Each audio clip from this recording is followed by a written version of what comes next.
Eu sou semelhante ao Criador, mas eu não sou igual a Deus. Até porque Deus não divide a sua glória com ninguém.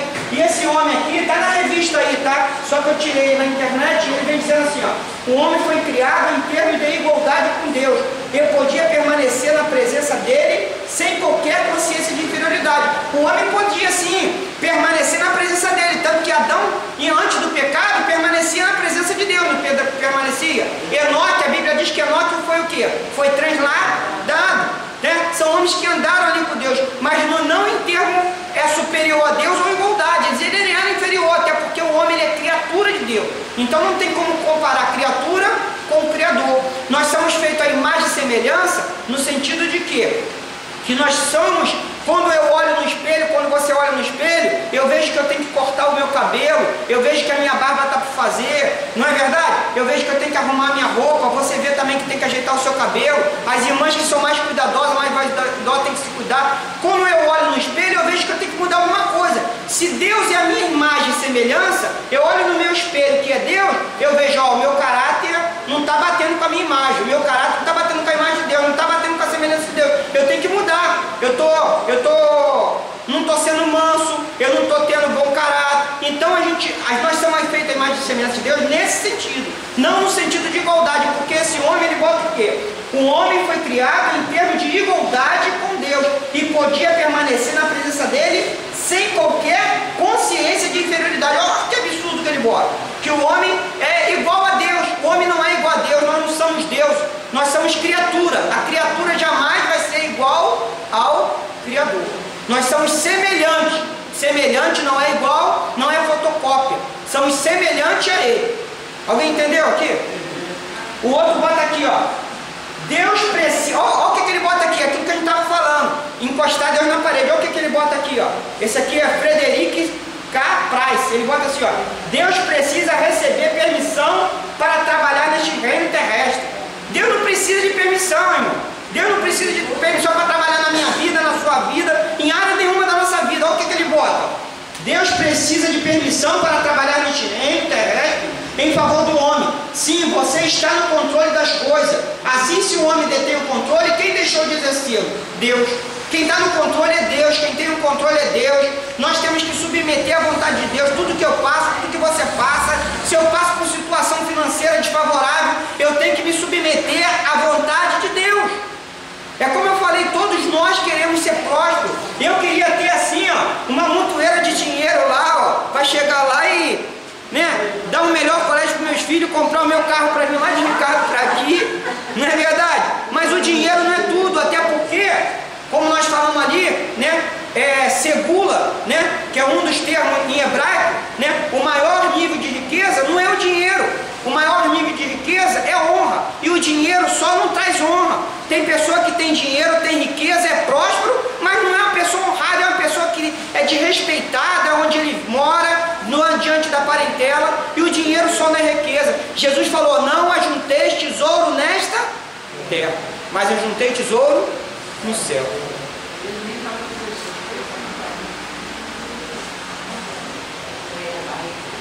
Ó, morre Serrulo. Ele também vai muito em televisão. O que ele fala aqui, ó?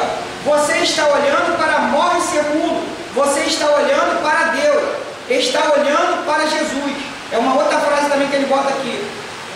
Uma outra aqui, ó: nunca, jamais, em tempo algum, vá ao Senhor e diga. Se for, olha o que esse aqui bota: nunca, jamais, em tempo algum, vá ao Senhor e diga, se for da tua vontade. Não permita que essas palavras destruidoras da fé saiam da tua boca. Benihim. Quem conhece Benihim aqui? Pastor Benihim, é conhecido aí na mídia aí. Olha o que ele fala: nunca, jamais, em tempo algum, vá ao Senhor e diga, Senhor, se for da tua vontade. A própria oração do Senhor Jesus, ele fala: Senhor, se for da tua vontade, seja feita a tua vontade. Irmãos, é da vontade de Deus. A gente não pode. Aí ele está encostando o quê? Deus na parede, que eu passo, que você passa. Ah, eu não aceito essa situação. Eu determino que isso saia, eu determino que isso aconteça. Então o quê? É confissão positiva, é determinismo, é o pensamento positivo. Irmão, nós podemos ser prósperos, mas a prosperidade está na Bíblia, está em toda a Bíblia. E aqui a gente está falando o quê? Acerca da falsa teologia da Verdade. Aí aqui ele vem falando aqui, ó, a divinização do homem. A partir de uma interpretação equivocada de Salmo 82:6, os teólogos da prosperidade criaram a doutrina dos pequenos deuses. Kenneth Hagin, pregador da teologia da prosperidade, afirmou certa feita, foi esse mesmo que eu li aqui na folha: cachorro gera cachorro. Olha o que ele bota: cachorro gera cachorro, gatos geram gatos e Deus gera Deus. Mas quem que gerou o cachorro? Não foi Deus? Quem gerou o gato? Não foi Deus? Deus não gera Deus, Deus criou o homem, né? Deus, ele formou o homem, Deus fez todas as criaturas, criou todas as criaturas e o homem ele formou. E ele bota uma coisa absurda: cachorro gera cachorro, gato gera o gato, Deus gera um Deus. E por aí vai. Aí depois vem a demonização da salvação. Esse ensino chega ao extremo de afirmar que ao morrer na cruz, Cristo teria assumido a natureza de Satanás e que o Filho de Deus teve de nascer de novo no inferno. Olha só que ele bota: ao inferno, a fim de conquistar a salvação. Assim, os proponentes da teologia da prosperidade colocam o diabo como criador da salvação. Por esta, não aconteceu na cruz, quando Cristo bradou: está consumado, mas somente quando ele voltou do inferno, onde teria derrotado Satanás em seu próprio terreno. Hagin disse que o grito de Jesus referia-se ao fim da antiga aliança e não ao cumprimento do processo da salvação. A Bíblia, porém, diz que a salvação foi conquistada na cruz e que o maligno não tem parte com o Senhor.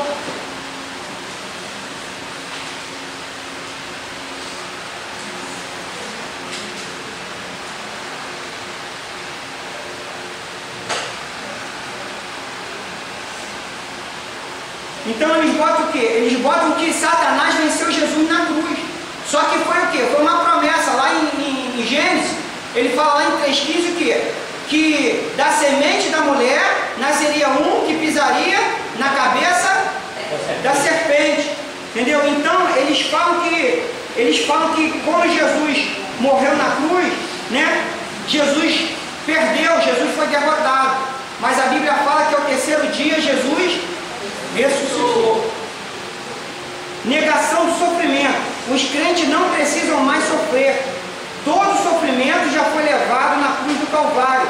E o diabo deve ser responsabilizado por toda e qualquer situação do desconforto entre os crentes. Há aqui uma clara influência da ciência cristã, que também não admite o sofrimento. A Bíblia diz que o cristão deve temer o sofrimento e tampouco negá-lo. A Bíblia diz que o cristão não deve temer o sofrimento e tampouco negá-lo. Eu e você não deve temer o sofrimento, até porque lá em Romanos diz o quê? Todas as coisas contribuem para o bem daqueles que amam a Deus e são chamados segundo o seu propósito, segundo o seu beneplácito. Tudo que eu passo, tudo que você passa, irmãos, Deus está no controle. E uma outra coisa interessante que eu vi aqui é que ele bota assim, ó: todo sofrimento já foi levado na cruz do Calvário e o diabo deve ser responsabilizado por toda e qualquer situação de desconforto. Mas aqui eu quero abrir um parênteses, que muitas das vezes, eu e você às vezes, bota a culpa de quem? No diabo. Mas a culpa é de quem? É minha e sua. O próprio escritor lá de Eclesiastes, ele diz o quê? De que se queixa o homem? Dos seus próprios erros, dos seus próprios, né, pecados. Então eu e você, Adão botou a culpa em quem? Na Eva. Ah, foi a mulher que tu me deste como companheira, como auxiliadora, como adjutora, né? Então, mas a ordem era para quem? Não era para Adão? Então, irmãos, assim eu e você, a gente quer botar a culpa em quem? No diabo. O diabo, irmãos, ele é aquele que é o acusador, ele é aquele que é o caluniador. Um dos nomes dele significa isso, que ele é aquele que calunia, aquele que aponta.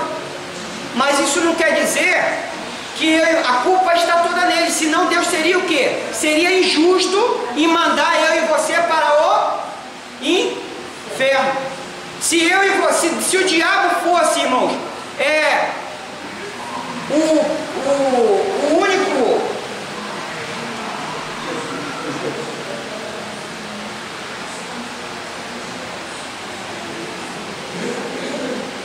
O diabo não deve ser responsabilizado totalmente, por quê? Porque a responsabilidade é minha e sua.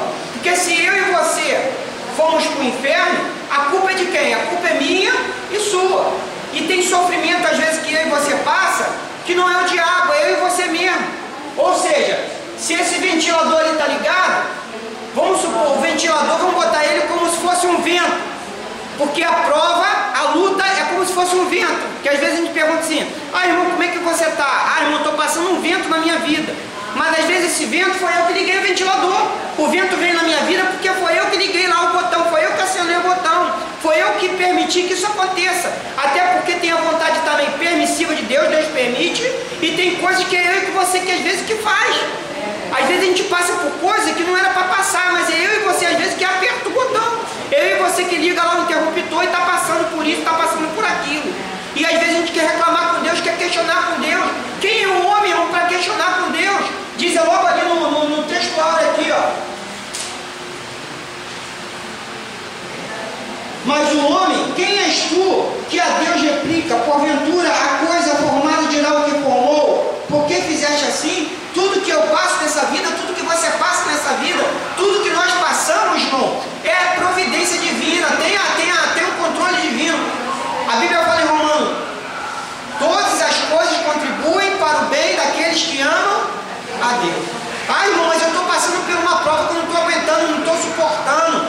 Irmãos, o apóstolo Paulo, ele fala assim, ó: não vem provação ao homem que ele não possa suportar. E eu faço duas analogias, e uma mais forte ainda. A primeira analogia que eu faço é de Jó. Jó, ele era um homem como eu e você. Ele era um homem que tinha riqueza, ele era um homem que tinha prosperidade. Mas apesar de tudo isso, apesar de se desviar do mal, ele veio a perder seus camelos, veio a perder seus bois, veio a perder sua jumenta, veio a perder até a sua família, até suas filhas, até a sua mulher, que quando ele tinha prosperidade, voltou-se contra ele, e ele falou: tu és como uma louca, eu poderia aceitar o bem e não aceitaria o mal. Jó, ele era um homem como eu e você, ele era carne e osso, ele sofreu tudo aquilo ali, em nenhum momento, irmãos, ele retrucou. Lá em Jó 42 diz assim, ó: Senhor, antes eu te conhecia de ouvir falar, mas hoje eu te conheço de vista. Muitas pessoas falam só que Jó assim, Jó não precisava passar por aquilo, irmão. Às vezes é necessário, às vezes carece que eu e você passe por alguma coisa para a gente ver que a gente precisa mudar em alguma coisa, para a gente ver que a gente depende de Deus. E o outro homem, irmãos, que eu vejo que passou por algo aqui nesta terra, além de tantos outros, né? Eu poderia citar Daniel, que passou por uma cova dos leões. Eu poderia passar por José. José, irmãos, ele foi o quê? Foi invejado pelos seus irmãos, mas nem por isso ele deixou de ser próspero. José, ele foi parar lá na casa de Potifar, e ali ele foi próspero. Tudo que Potifar botava na mão dele, o que acontecia? Prosperava. Então eu e você pode estar às vezes em alguma luta, podemos estar lá no trabalho, mas Deus prospera a nossa vida, porque toda planta que pisar o pé do crente vai prosperar. Eu poderia falar de tantos outros, do próprio Jó, do próprio José, do próprio Daniel, mas eu vou falar de um, irmão, que veio como carne, veio como homem, foi Jesus Cristo. Ele veio, teve todo o sofrimento, passou por tudo que eu passo. E eu creio, assim, eu fazendo essa analogia, eu creio que ele veio como homem, por quê? Para mostrar para mim e para você que eu e você também consegue passar. A Bíblia fala o quê? Que nenhum de nós, irmãos, somos perfeitos. A Bíblia fala que nós buscamos a perfeição para chegarmos à estatura de varão perfeito, para chegarmos como Cristo. Ah, irmão Ricardo, mas é difícil, mas não é impossível, irmão. Não é impossível, irmão. Nós conseguimos nessa terra ser perfeito, buscar a perfeição. Não conseguimos chegar à plenitude, que a plenitude nós só vamos chegar quando Jesus voltar e nos arrebatar. Mas nós temos que conseguir ir buscando, vai buscando a perfeição. Ainda que eu passe por luta, ainda que você passe por luta, ainda que você passe por problema, ainda que você passe por dificuldade financeira, seja lá qual for, a luta vem para o ímpio e para o crente, vem para todos nós. O sol nasce para todos, irmão. Então às vezes questionando com o Senhor, por que eu estou passando por isso, por que eu estou passando por aquilo? Eu acho que eu vou para aquela igreja, porque aquela igreja lá o irmão é abençoado, lá ele tem carro, lá ele tem... Irmão, mesmo Deus que habita lá, habita aqui. Eu sei, cara. Oi. Aí eu levo o processo do vaso, nós somos um vaso. O processo do vaso ele é tremendo para chegar um vaso para receber, ó. Eu instalei que não é um vaso, não é vida, mas se você analisar o vaso lá, vai chegar o ponto dele receber a flor, qualquer situação dele, ele passa pelo processo que não vai ser aprovado. É muito processo. O irmão falou para ser aprovado. O irmão falou do vaso. O vaso eu já trabalhei uma época da minha vida, quando eu era solteiro, eu trabalhei fazendo vaso. E o vaso, eu comprava ele lá em Itaboraí, pegava aquele vaso no barro, às vezes só no verniz eu já conseguia vender, porque ele ficava bonito. O vaso, ele o quê? Quando Jeremias lá, ele vai levar da casa do olheiro, o vaso, ele o quê? Ele é quebrado. Ele não cola de novo, porque o vaso, ele tem que fazer outro vaso. O olheiro pega outro vaso, o barro, e faz outro vaso de novo, para que ele se torne um vaso novo. Porque o vaso quebrado não vai servir, né? Para concluir aqui na conclusão, a Bíblia fala da verdadeira prosperidade, mas os excessos criados por uma teologia que fermenta o materialismo é antibíblico, ou seja, aqueles que pensam só no materialismo, na riqueza, né? Na riqueza dessa vida. E é como eu botei aqui, naqueles três níveis de riqueza. O primeiro que eu falei foi o quê? Foi o serru, que no hebraico é honra, e nem sempre quem tem dinheiro tem honra. O segundo é segula, tesouro, e Jesus falou acerca desse tesouro: não ajunteis tesouro nesta terra. E por último é lismar, é uma riqueza que não tem preço, não tem valor, é o preço da salvação. Porque, irmãos, essas teologias da prosperidade, eles falam o quê? Vem para cá que você vai ter carro, você vai ter casa. Mas eles não pregam Jesus. Eles não pregam. E Deus, irmãos, Ele pode te dar muita mais coisa, pode dar muita mais coisa. Ou seja, quando vem a flor, quando vem a rosa, tudo bem, mas também tem os espinhos. Vem o desemprego, vem a enfermidade, vem a luta, vem os problemas, vem a dificuldade da vida. Então essas teologias da falsa prosperidade, eles pregam muito isso. Vem para cá que você vai ter isso. Mas e quando vem a dor? Quando vem o sofrimento? Quando vem a provação? Abre aí para terminar em Colossenses 1,17. Para terminar, Colossenses 1,17.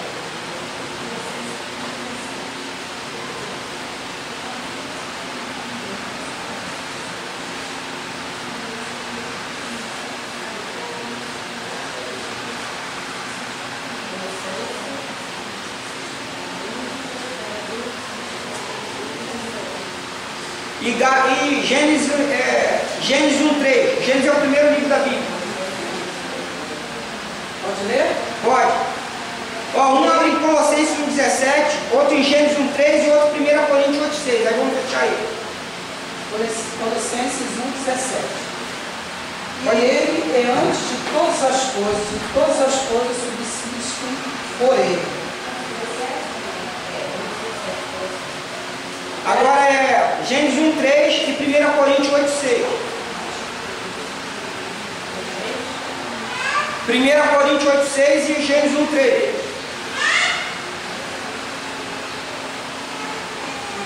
E disse Deus: haja luz, e houve luz. Tá bom. E 1 Coríntios 8,6. 1 Coríntios 8,6. Todavia, para nós há um só Deus, Pai, quem é tudo e para quem nós vivemos, e um só Senhor, Jesus Cristo, pelo qual são todas as coisas e nós cremos. Então, e o que a irmã leu em Colossenses fala sobre sustento, né? E a palavra grega para sustentar é piron, que significa sustentado. Ou seja, é um princípio que eu e você tem, que independente de tudo que eu e você passa, nós somos sustentados por Deus. Ainda que eu passe por alguma coisa, por alguma prova, por alguma luta, por alguma dificuldade, nós somos sustentados pelo Senhor.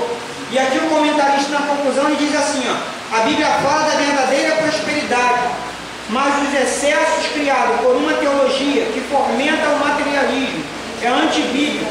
Devemos nos resguardar dos absurdos criados pela teologia da prosperidade no que concerne a doutrina cristã. cristã. Nenhum crente, a fim de prosperar, necessita aderir às fórmulas inventadas pelos pregadores da prosperidade. A verdadeira prosperidade vem como resultado de um correto relacionamento com Deus, que é fruto de um coração obediente. Então a prosperidade está em toda a Bíblia, mas tem que ser o quê? Baseada na Bíblia. Não, né, nesses homens que falam assim, você vai obter carro do ano, vai obter casa, né? Tá? E vamos recolher a oferta. Por falar em oferta, eu lembrei aqui, só para fechar, abra aí em Atos 3, e a gente fecha agora. Atos 3. Atos dos Apóstolos, capítulo 3. Deixa eu ver aqui.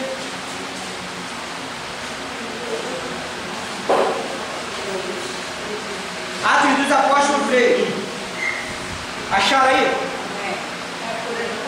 A cura de um coxo e o discurso de Pedro no templo. E Pedro e João subiam junto ao templo, à hora da oração, a nona. E era trazido ali um varão, que desde o ventre da sua mãe era coxo, ao qual todos os dias punham a porta do templo, chamada Formosa, para pedir esmola aos que entravam. E ele, vendo a Pedro e a João, iam entrando no templo, e pediu-lhes que dessem uma esmola. E Pedro com João, fitando os olhos dele, disse, olha para nós. As pessoas têm que olhar para quem? Para nós. Tem gente que fala assim, tem gente que fala assim, irmão, não olha para mim não, olha para Cristo. Irmão, Cristo já ressuscitou e está lá em cima. Mas eles têm que olhar para quem? Para mim, o Adeilson, o Latão, tem que olhar para nós. Porque é em nós que ele tem que ver. Só continuando aqui. E olha para nós. E disse Pedro, não tenho prata nem ouro, mas o que tenho, isto te dou. Em nome de Jesus Cristo, Nazareno, levanta-te e anda. E tomando pela mão direita, o levantou, e logo seus pés e tornozelos se firmaram. Pedro, né, estava ali, né, com João, né, e de repente vê aquele homem ali, aquele coxo, né, aquele enfermo ali. Então, irmãos, essa teologia da prosperidade, eles falam de quê? Falam de uma prosperidade financeira. E eles esquecem que Deus pode atribuir muito mais à nossa vida. Deus pode nos curar. Deus pode, mas mais ainda é a salvação da nossa alma. E aquele homem estava ali, ó, enfermo, pedindo esmola. De repente, se fosse eu e você, eu ia pegar o meu bolso, né, ia puxar, ó, não ia sair nada. Mas o que ele falaram? Eu não tenho prata nem ouro, mas o que eu tenho, isso eu te dou. Levanta e anda. Não é a riqueza. Ele queria o quê? A salvação.